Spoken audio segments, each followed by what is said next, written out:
প্রিয় ভাই নওজোয়ান, দিন রাত সময়ের বেশি অংশ তোমরা তোমাদের মোবাইল দিয়ে কি করো বলো আব্বা?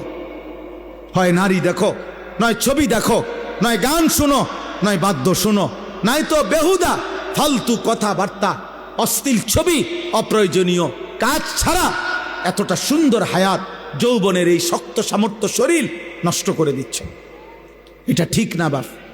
এজন্য আমি আজকে এই রাত গভীরে প্রত্যেকটা যুবক সহ বাবা ভাই সকলকে অনুরোধ করছি, বয়স্করাও যারা চা দোকানে আড্ডা দেন, বয়স্ক বাবা যারা নাটক সিনেমার সামনে আড্ডা দেন, বয়স্ক বাবা যারা টেলিভিশনের সামনে ঘন্টার পর ঘন্টা বসে থাকেন, আপনাদের কাছে বলছি, ইমামে আজম আবু হানিফা আমাদের ইমাম, পরিষ্কার তিনি বলছেন, সিমাউল আগানি ফিসকুন, গান শোনা এটা প্রকাশ্য পাপ, অত্তালাজ্জুদু বিহা কুফরুন।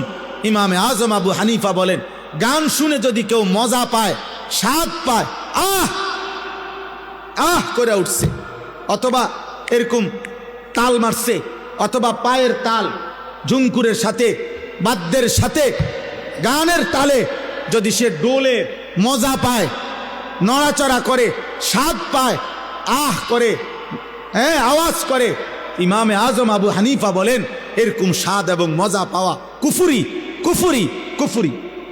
তাইলে দোস্ত, হতে পারে গান, হতে পারে বাদ্য, এই গায়িকা, এই নর্তকী একদিন তোমার ইমান হারা করে কবরে পাঠাই দিবে।